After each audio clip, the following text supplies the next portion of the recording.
it was Dell's last live. I'm pretty sure because whenever he goes live, I tune in, but I haven't seen him go since then. So I think it was his last show.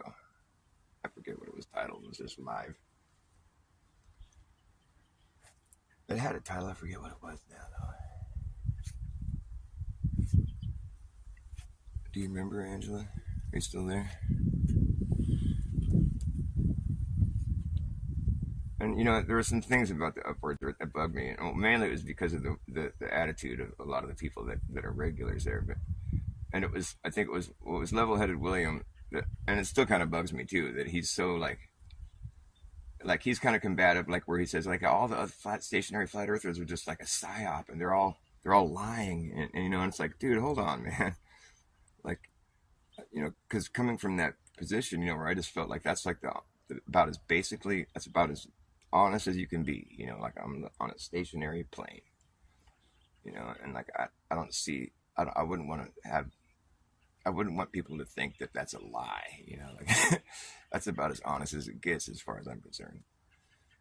I mean, but when you want to get into, like I said, like the technicalities where it's like, where it gets kind of overwhelming, but when he just, from a starting point, it's like, okay, we're here on a stationary level plane. Like if you just had to go back to the very basics and just start from there, like that's the basic objective reality that we're experiencing. I don't want to ever have that be called a lie or like a psyop. That's too much. I think he went too far with that.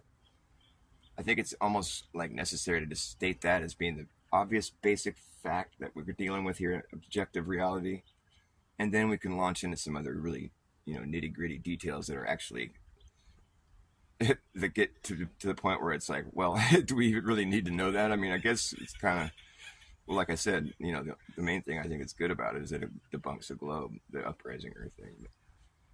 But as far as like practical, or as far as like an application to reality, like what are you going to do with that information? I mean, it's like you already know not to jump off a cliff because you don't want that Earth to come up and smack you in the or whatever. You don't want to fall down to it. Or have, either way, it's the same result. I'm just wondering if there's any like actual like, practical application of that information where it's like you can take that knowledge and apply it to something to where that you wouldn't have been able to do that prior to knowing that. And like it's the same thing with the globe Earth, where it's like you learn the curvature and the motion and all the different motions that are taking place, and the curvature rate and all this stuff. It's like actual like factual like factoids that all this stuff you pile into your brain, and like, okay, now I've crammed all this information in my brain. Now what am I going to do with it? Well, there's nothing you can do with it. Nobody has to account for any of that information ever in their life, not once ever.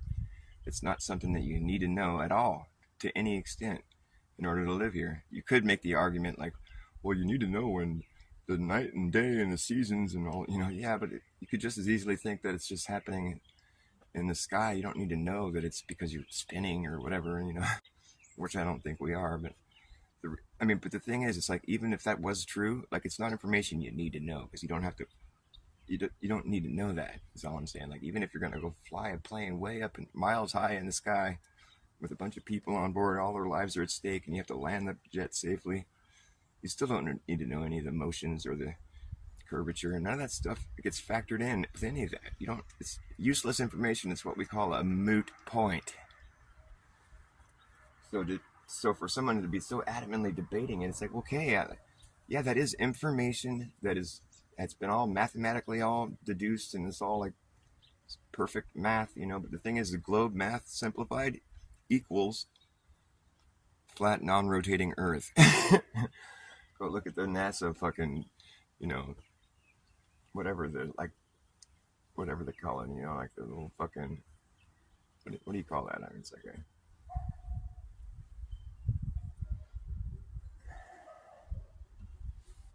I can't think of the word.